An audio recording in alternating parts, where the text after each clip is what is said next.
welcome to Horror Rewind. This is Kelly Florence. And I'm Meg Hofdahl. And this week we're talking about I Know What You Did Last Summer. What did you do last summer, Kelly? Oh my gosh, I can't remember what I did this afternoon. Yeah, no kidding. Let me think. Last summer was 2016. I have no recollection. Me neither. Oh my gosh. Sometimes when I watch like crime shows and they'll be like, they came and asked the person, what did you do on like May 15th, 2003 or something? It's like, what? How would you have any idea what you were doing? I know, and the only clues that I have are, I can look back and if I posted something on social media, but it's not like I remember. And even like the calendar on my phone, I think things disappear after a couple of months, so I can't even do that. Oh, yeah. I don't think I'd be a very good eyewitness. No. Let's try to get alibis for each other at all times. Oh, speaking of alibis, we were playing this game called Alibi when I was at camp one summer, and like we literally came up with the same alibi, this girl and I, and we hadn't talked to each other ahead of time. It was a game because we had to speak the foreign language. What is this game? So apparently a crime is committed, and then you have to state your alibi, and then the other people in the room see if they believe you or not. And we both said that we were drinking Strawberry Sunkist, and we hadn't talked about it ahead of time. And so they're like, nope, you're lying because that's too random. But we just happened to come up with it. Wow. So. Good alibi. I know, right? So if anybody asks you where he was, I was drinking Strawberry Sunkist. I don't even know if they make that anymore. Yeah, good point. Have you ever had it? It was delicious. No, I don't know what that is. Well, you know Sunkist, it's like orange. It's orange. Yeah, but they had strawberry. So it's like just strawberry pop. Yeah, basically. I mean, I wouldn't recommend anyone using that as an alibi, but yeah. I feel like you could murder somebody and still be drinking it. Oh, right. This has become a crime podcast. Yeah, I guess so. The true crime is that I don't make Strawberry Sunkist anymore. Yeah, let's get on that. So, we are talking about this movie, I Know What You Did Last Summer, and of the movies that we've talked about, this is sort of newer. Yeah, I thought when we were kind of going over what movies to choose, and it was my turn, I thought it would be fun to do something a little more recent. This movie came out in 1997, and I was 13, so I thought it would be, it still counted, I felt like, as far as a rewind, and Blockbuster was still where you got your movies back in 1997, and I remember this coming out, and I was so happy because this movie came out, and Scream came out, and there was just sort of this resurgence of slasher films. That's exactly what I wrote down. It felt like these movies were coming back into style or something. Yeah, they really were, and for me, I always felt sort of awkward about liking horror, or like I was different than everyone else, and so when these were actual successes at the box office, and like everybody was watching them, it kind of made me feel like, oh, wow, see, horror's cool, and it's okay, and, you know, there was something nice about that commercial success that, as a teenager, I was like, oh, see, everybody likes it. So, yeah, that's kind of why I chose it. Did you see this on video, VHS or DVD first, or did you see it in the theater? Yeah, no, I don't think I saw it in the theater. I never had anyone to go see horror movies with. I mean, I realize now I could have just gone by myself. But I just, I didn't really have a friend that, you know, Aww. You weren't around yet. Yeah. Really. So, I definitely picked it up at Blockbuster. Okay, I did see this in the theater. Oh. So even though, you know, I'm a big horror fan, and I wouldn't have chosen this because it wasn't something I rented. Yeah, that's true. Good point. Okay, so I'll give a little background about it. It is sort of considered in that slasher era of the 1990s. It came out in 1997, like I said, written by Kevin Williamson. I did not know that it was based on a book by Lois Duncan. I didn't know that either. No. So I was like, right away, I'm like really interested. So I'm like, okay, I've got to find out about this book. So I researched it, and what really stood out to me is that if they had made the movie about the book, it would have been so much better. Really? So let me look. I wrote down, what did I write? Oh, okay. So in the book, they run down a little boy by accident. It's an accident. And they kill him.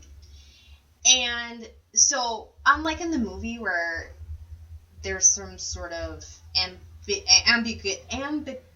Say the word. Ambiguity. Thank you. I was trying to sound so smart right then, and it just... Okay, yes.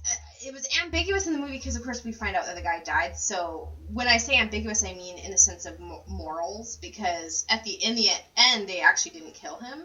But in the book, they accidentally kill a little boy. And the person who ends up being, like, the bad guy, he is the boyfriend of both girls, and they don't know they're dating him. OMG! Yeah, I want to see that movie. I know! They don't know they're dating the same guy, and he's the half-brother of the boy they killed. Like, I have chills right now. Oh my gosh, that's so good. I need to read this book. I know! I was like, it came out in the 70s, apparently. And I had no clue it was a thing. So anyway, I thought that was fascinating. And I was like, they should have made that into a movie. Does the book have the same title? Yes, it has the same title by Lois Duncan. Okay, so check it out, people. I would love to know if anybody's actually read it, and like I had no clue there was ever a book involved with this. Apparently, the bad guy in the book shoots one of the guys, and he strangles Julie at the end, and it sounded it sounded better. So okay. Yeah. So that's kind of background. It got bad reviews, but it made a lot of money. Is basically. I Know What You Did Last Summer did this movie? Okay. Yeah, the movie. Sorry, not the book. And, of course, I mean, we all know that it started a romance. I don't know if it started a romance. I think it did. So, and they're still married to this day. Now, if that couple ever breaks up, and we're talking about Freddie Prinze Jr. and Sarah Michelle Gellar. Yeah, you said it right, yeah. Okay. Like, they both have these part names. Yeah. It's kind of difficult. If they ever break up, I'll know love is dead. Because Chris Pratt and Anna Faris broke up a couple of weeks ago, and I mean, wow. That was a bummer. I realize that schedules are difficult in Hollywood couples' lives, especially when you're both working, but my goodness, I thought they were going to survive it, but they didn't. I know, they were so cute, and they just seemed so in love with each other.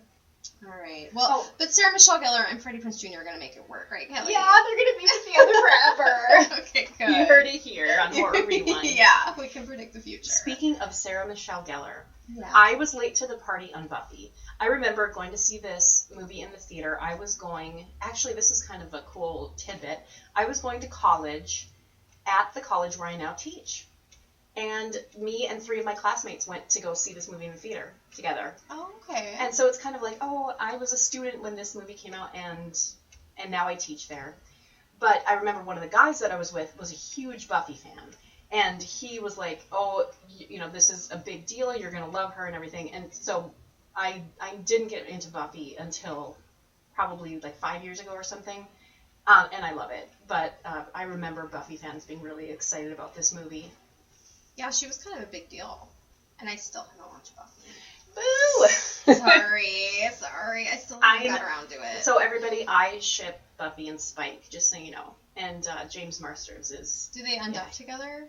I'm not going to tell you. Okay. I guess I better watch it. I know, and you could totally Google it and everything, but just watch it. It's worth it. Okay. Okay, so where do we even... Well, the first thing I wrote, and I don't even know what I was talking about, but I wrote so cheesy. And I'm not even sure what I'm referencing, but then I wrote in quotation marks, so it must be a line, cite your source. Do you have any? Cite your source. Yeah, so that must be a line in the movie. And I did not take as thorough of notes to like realize what I'm talking about. Yeah, I don't remember. Cite your source. So anyway. That's a mystery. Another mystery to I Know What You Did Last Summer. Okay. So it's super 90s right when it starts. It was just like 90s. Yeah. I just felt awash in 90s music. The whole movie. Okay, I wrote that down, that the entire soundtrack are songs that I have never heard before and I've never heard again. Yeah, they weren't like even like good 90s. No, they didn't use like popular music. No. It was just like a soundtrack created for this movie, and I had never heard these songs dated. Again. I mean, I'm just gonna say right now, like, I did not like this movie. Oh, okay. Did you like it when you saw it, though? Yeah, I mean, I think at the time it was like, oh, a slasher movie, and it's a horror movie, and they're in high school, and I'm gonna be joining high school, and, I think it was just, like, of the time, but there is such a huge plot hole in this movie that, like, I could not even get over it. What's the plot hole you're referring to? Here's the plot hole. When they hit this guy, they bring his body to the water, and they put him in the water, right? They've seen this guy. They've looked at him. I know it's nighttime, but as the viewer, I can tell this man is in his 50s. But then later, when she's at Anne Heche's house, yeah, she thinks they killed like a 20-year-old, and so they're under the assumption that it's this 20-year-old they hit. But you could see in the beginning of the movie he was like 50. I know that is kind of disconcerting, and like what? It was such a huge plot hole. I couldn't even I'm like, what? I couldn't even believe that was happening. I was like, it was so obvious that it wasn't the 20-year-old that they hit, right? Yeah, I guess so. I mean, I don't know. I guess I didn't so think about it the first time I saw it, and this time it didn't bother me because I've seen the movie so many times that I just sort of go with it. Okay, so I guess that rubbed me the wrong way. Well, I think this moral dilemma, the setup of the story is so good because it's a great premise. Because if you did kill somebody and they're saying, oh, you're never going to go to college, you're going to spend the rest of your life in prison, or you're never going to get a job, you're never going to be able to do this, it's like, what decision would you make? And he'd been drinking, and who was driving the car, and all of that. It's a great premise. I liked the interplay of the four characters because they all had like different opinions of what to do in that moment, which I think is real. And they all had their own lives. And something that struck me is that it's kind of like how high school is. Sometimes you're mashed together with these people because you happen to be born in the same year, so you become friends or you start dating these people because they live in your town or you're near the same age. But would you really be hanging out together, you know, in the rest of your life or the rest of the world? Maybe not. Which is kind of what happens, right? Because they kind of, when we come back to a year later, they're all dispersed. Yeah, definitely. Okay, so they hit this guy, and they make the decision to hide the body. And my problem is I've watched way too many Forensic Files episodes. So I'm like, you would get caught. This is just, there's way too many fibers on your sweater you're leaving. But what do you think? What should they have done? Well, and of course they don't get caught because he's not dead, right? Right. So they actually didn't kill anybody, but they dump his body.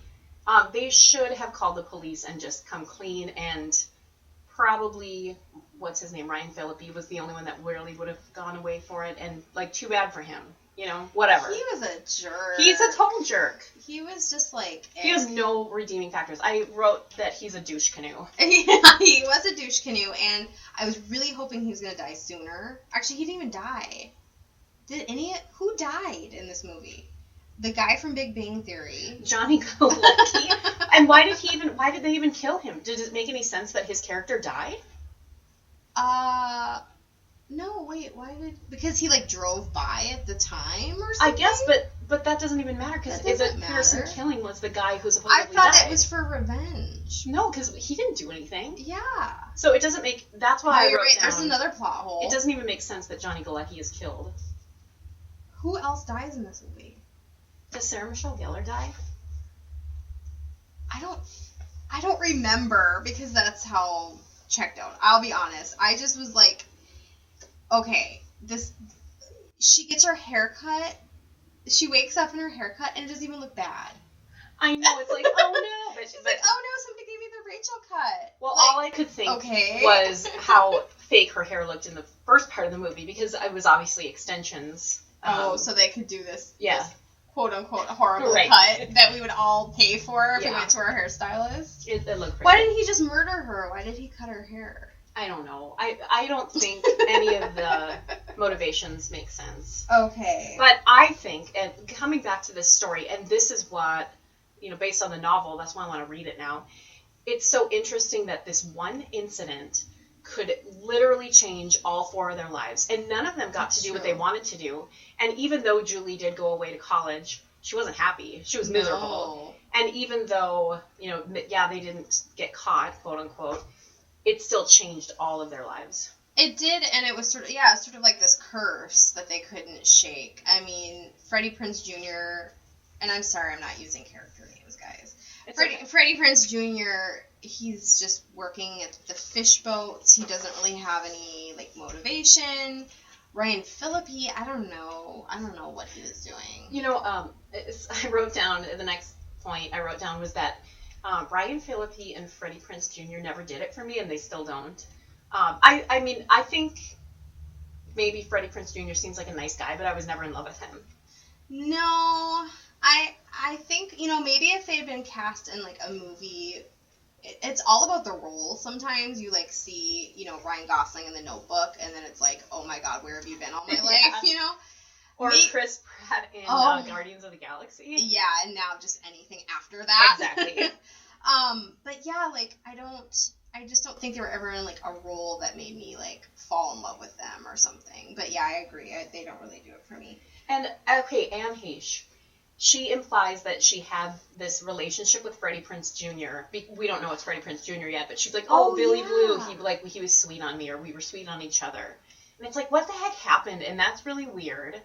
That was a weird exchange, and I know I felt weird about it, because, I mean, at the time, like, Anne Heche and Freddie Prinze Jr., what?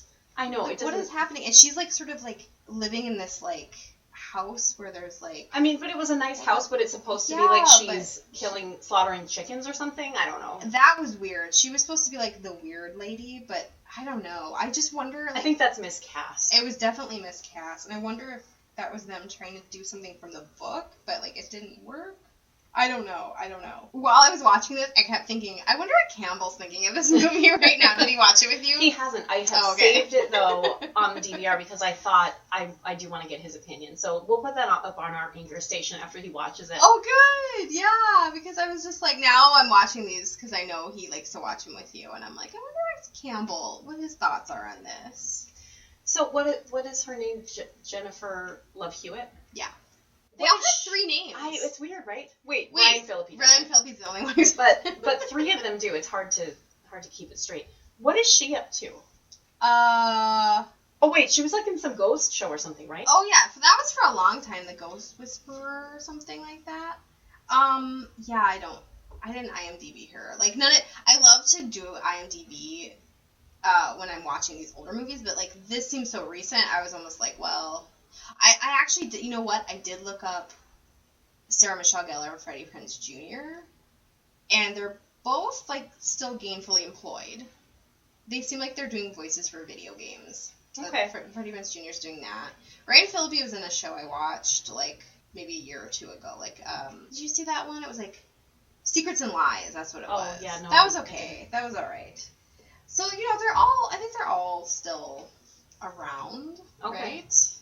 You know, what I wrote down at this point, after I was like, what's Jennifer Love Hewitt up to? I was like, wait a minute, I legitimately don't remember who the killer is. I remember, the guy who didn't really die, but is it him or no? Yeah, it can't be the same way. And I could not remember. But then, of course, I remembered after it came about. Oh, did you notice the old internet and all of the research they have to do pre-internet? Yes. And the fact that these threatening notes that say "I know what you did last summer" came in snail mail. Yes. You know, now somebody would just text it to you from some like encrypted phone or something like that. Okay, so what do you think about the 2 women in this movie? Do you think that it to me it almost came off like you're blonde and you're brunette. The final girl, that's sort of like coy about sex, and then the blonde girl who is like, all about the pageants, and like I didn't really feel like they really got fleshed out personally. What did you think? No, I don't think so either. And I think it's kind of disappointing coming from Buffy, where I realize Joss Whedon isn't a perfect feminist, and Buffy's not a perfect character, but she was kicking butt and standing up for herself every week, and then to see her, be like, Barry, if that's her boyfriend's name. Barry. Like, he had to, help save her, and that's fine, but I would have liked to see some butt kicking. I would too, and I would have liked to see more dead bodies, And I would have liked if they had actually killed somebody. Well, yeah, they're the consequences. Like that, I was like, oh, does Ryan Phillippe die right now? I didn't remember this, and he doesn't. I know, when the guy's like running him down with the car. I thought he was gonna die. Yeah, when he was like in the locker room and like stuff started happening, I'm like, oh, he's gonna die. He's the asshole, so like he's gonna die first. No. Yeah. No. And I think I was saying this before, like, I feel like lately all the movies we're watching are all about white people. Oh my gosh. This town is just another, like... seaside town, no diversity. They're all white. Like, it just seems... At this point, I think, in 2017, like, it's just... When you watch a movie, even... This movie's only 20 years old, but it's just, like, feels so white and dated. There's just, like you said, no diversity. Yeah. I know... I think that was even... a critique of the movie when it came out, because then when the sequel came out, she did have a roommate. Who was it, Brandy? Oh yeah, because in this one she does have her college roommate is African American, but like it was like she had like 2 lines or something. I know.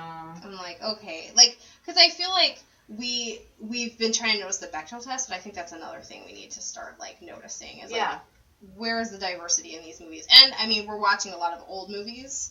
But, there are old movies that are diverse, so, but not lately. I just feel like Jaws, the seaside town, this seaside town. Right. So, the fisherman guy, he never really became an iconic murderer type. No, he never became, like, a horror icon, maybe like some of these other slasher films did. I mean, the Scream Mask took off more than that guy did. Oh, yeah. I don't know. I mean, maybe Norton's Fisherman just isn't scary. Yes. I think maybe my cite your source line that I wrote down, and I'm going to rewatch it before too long, and I'll post this on Anchor, but they're talking about all of the urban legends about the guy with the hook and stuff. Oh, yeah, they were. So it's like, oh, is that true? It's like cite your source, maybe. Oh, I'll look. Yeah. But I think he's supposed to sort of be a couple urban legends rolled together. Yeah, because he's definitely the hook hand sort of killer guy. Because it said that the book has that sort of. Yeah, they were using that urban legend, but it's not so scary because only one person died, right? No, her sister died. Oh my God! I just realized. Oh, okay. But why? I know. Why the people that got killed didn't actually do anything. Oh, and then the worst part is. He was, like, evil to begin with. Like, he killed his son or something. So it's like, then that they didn't even do anything wrong. And I just think, like, it would have been so much more interesting if they had, like, actually murdered somebody. Right. I don't know. And, like, so not only did they not kill him, but he's a evil murderer, and he was an evil murderer even before that. Like, ugh. So it just kind of, like, gives you this lukewarm movie. I don't know. Ugh. Did you see the sequel? Do you remember it? No, not at all. I saw it, but I have no recollection of it either. So sounds like Brandy might be in it.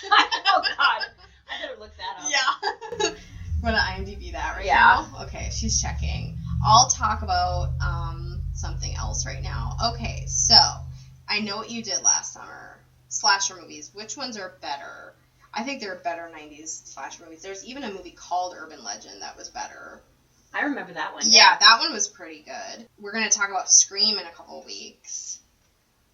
What else came out around that time? Wasn't there like a remake of like Cape Fear or something? Yeah, I feel like that was a little earlier. Okay. What other slasher movies came out around that time? You guys, help us out. Okay, I just looked up I Still Know What You Did Last Summer. Okay. And it has 7% on Rotten Tomatoes. Oh, ouch. And yes, it is Brandy. Okay. Is Jennifer Love Hewitt like the main person in it again? Yeah, because there's that ambiguous ending though of like somebody jumping through the glass shower. Oh, that was awful. So then you think, oh, she's dead. She did, but she's not because she's back in the sequel, and I don't know how they explained that away. That was so. It was just like this last ditch effort to like freak you out. Ugh. Okay, so here's the problem with our opinions of this podcast. I'm like, I know somebody's like, oh my gosh, I Know What You Did Last Summer is my favorite horror movie. I can't wait to hear what they say. Oh, I'm sorry. That's the problem. But these are opinions. But also, I didn't dislike it as much until you started talking about these plot holes. I mean, I watched it so many times that when I put it in for this rewatch, it was just like, oh yeah, here's this movie. Yeah. And then I don't have much new to say about it, I guess, except, oh, that didn't make any sense. Now that I'm looking at, like, taking notes on it. Well, sometimes I'm like, after we talk about a movie that I didn't like, I'm like, oh, I feel bad because I feel like somebody's going to be like, I want to hear what they have to say about this movie. And then it's like, oh, Meg just shit all over it. But I just want everybody to know, like, these are my opinions, and, like, I'm not an expert in any way. This is literally just how I felt. And maybe I was just having a shitty day when I watched it or something, Yeah. But I just, I feel like sometimes I'm, like, being mean about people's favorite horror movies. And as a horror fan, it's like, I don't want people to be, like, feel like I'm beating up their movie. But it's just my opinion. Sure. No problem. So, anything else you have to say about I Know What You Did Last Summer? Yes. They're rebooting it. Wait, what? Yes. Hold on, let me get my notes. I want to be... Okay, on September 14th, 2014, Sony reported they have plans to remake the film. Mike Flanagan and Jeff Howard are writing a script. And in June of 2016, Blumhouse, which you guys will know, they make a lot of horror movies, they revealed that they are definitely doing it, and it's going to be a little bit more like the novel. So it sounds like we might have a new I Know What You Did Last Summer. Okay, that's awesome, and I'm excited, especially if they go with that original plot. I know. I don't know how much it's really going to be like that, but that sounded more intriguing to me. The book is so much more interesting, and it's just like, if they can make it be a little bit more like that. I feel like at the time they were trying to make it mold it into what was popular in the late 90s, and so they kind of lost their way as far as, like, it being anything like the book, as far as what the wiki I read about the description. But, that would be cool. I'd love to see who they'd cast. Maybe a little more diverse in this movie. Yeah. That would be great. Well, Lisa made a drink for us this week based on kind of like a salty dog. And it's called What Are You Waiting For? ? ! Because that's like the famous scene that they always make fun of. What are you waiting for? Jennifer Love Hewitt is like out there, and it's like a boob shot. And she's like, "What are you waiting for?" Oh, and, like, the camera cranes up. Oh god. So let's hear what Lisa has to say about this drink, and then we're gonna talk about my fast forward pick. All right. Hi, horror friends. Lisa here, and today we're gonna be making a little drink I like to call. What are you waiting for? What are you waiting for? Just one, really. What are you waiting for? We're gonna make that drink in honor of our fave moves. I Know What You Did Last Summer. Let's get started. What I want to make with you today, what are you waiting for, is a twist on the salty dog. You're probably like, gross, what?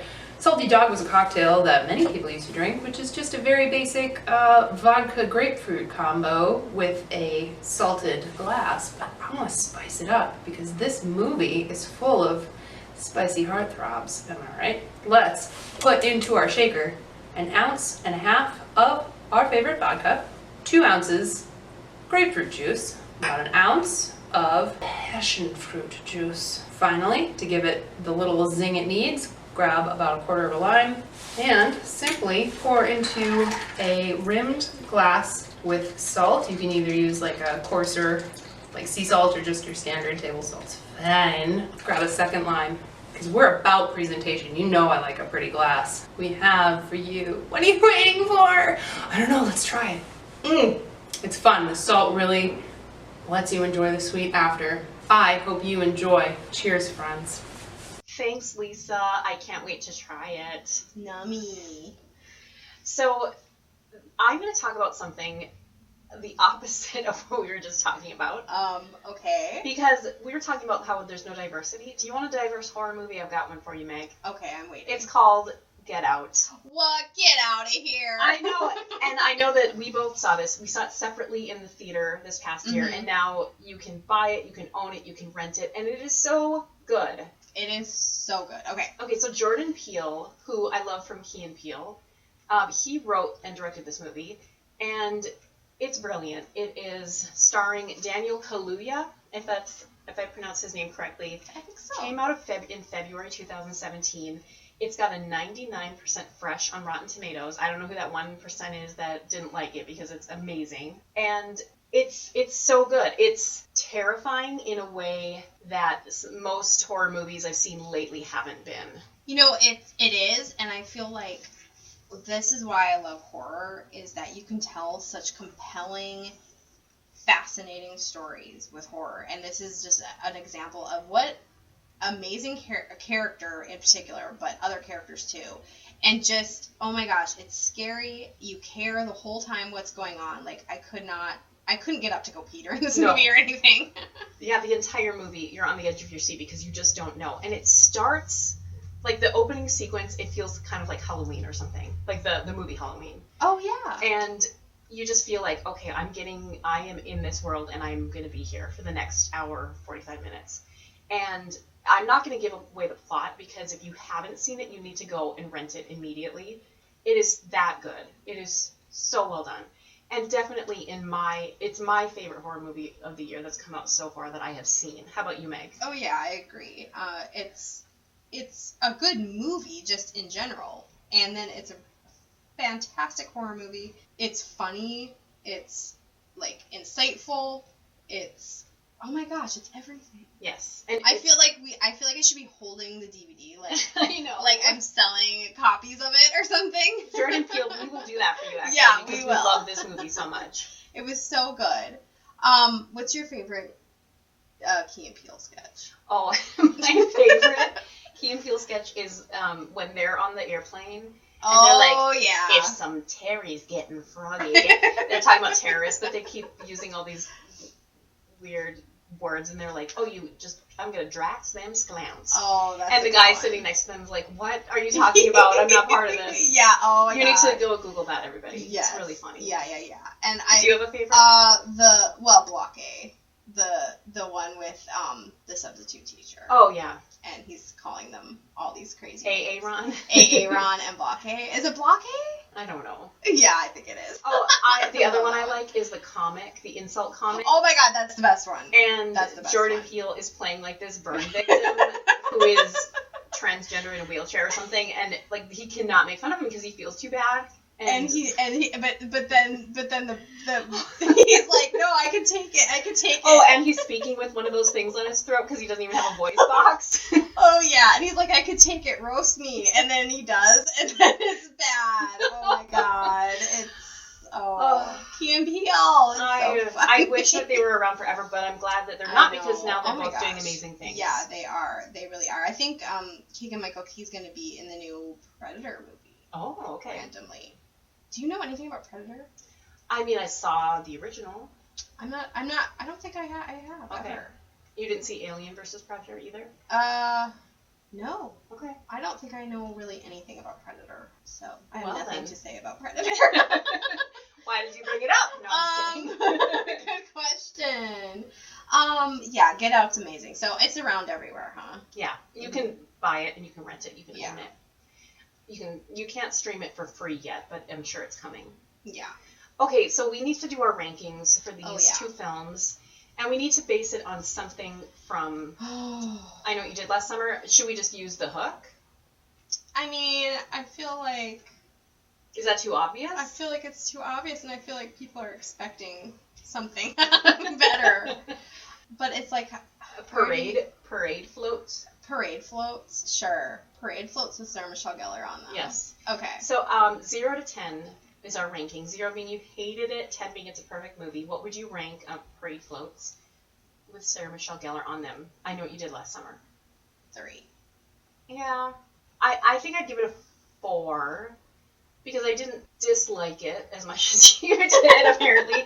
But I have come to see where there's some problems.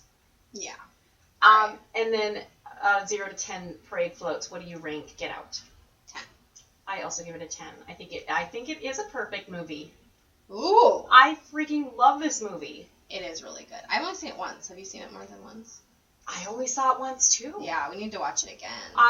it was one of those things. It's like I want to go back, but it was like in the middle of the winter. And if you know anything about where we live in Minnesota, it's like you have to make a decision to go out after you get home for the day. It's kind of a big deal.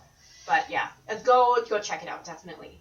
So tonight, it is Thursday. If you're listening to this on the day that it's released, it is Thursday, and we are going to be at the Supernatural Convention at the Minneapolis Convention Center. Woo! And you don't even need a ticket to come and see us tonight, Thursday. If you want to come stop by, though, during the convention, we will also be there, and we're going to be collecting your movie memories for a special episode coming up. Yeah, it's going to be really fun. Stop by our booth, and you can be a part of Horror Rewind. You can tell us your movie memories about any movie you want. You can tell me about how wrong I am about I Know What You Did Last Summer. I mean, the options are endless of what you can do. Also, Meg will have her books there that she will sign for you, and you can get your photo taken with her. It'll be awesome. Yeah. Yeah. And you can see her new tattoo that she just got 2 days ago. And Kelly just got a new tattoo. Yeah. So we will be revealing them on social media. Yeah. one inch at a time. Yeah. She did get the Moss Lady from oh yeah, Shining. That's right. I did say I was gonna get my whole ass is gonna be the moss from The Shining, that lady. My butt looks like her butt now. Also, remember to follow us on our social medias. And if you haven't checked out our Anchor station, make sure to go there, because we have different content on our Anchor station than we do on this podcast. And we can interact with you there. You can call in. You can even physically leave comments, like in writing now, if you don't want to hear your own voice over the app. We are having so much fun over at Anchor. You guys really need to come on over. It's free. Just download the app. Yeah. Or you can even listen online. You don't even have to get the app. Yeah, it's great. I love Anchor. So check us out over there. And then next month, Women in Horror Film Festival. We're excited. We are hoping to talk to a few of the filmmakers and other celebrities that will be there. So coming up next week, it's my pick, Meg. Do you want to know what I picked? Yeah, tell me. We're going to do Sleepaway Camp. Sleepaway Camp! I think, is this a movie that I showed you for the first time? Yeah, I remember very distinctly watching it with you for the very first time. I'm pretty sure I had it on VHS. And I was like, Meg, have you seen this movie? Okay, we're going to watch it. It's bonkers. Yes. Oh, I'm excited. If you haven't seen it, you should check it out before our podcast next week. It's going to be fun. Yeah, watch Sleepaway Camp and then listen to us next Thursday. Okay, everybody. Bye. We'll see you in the horror section.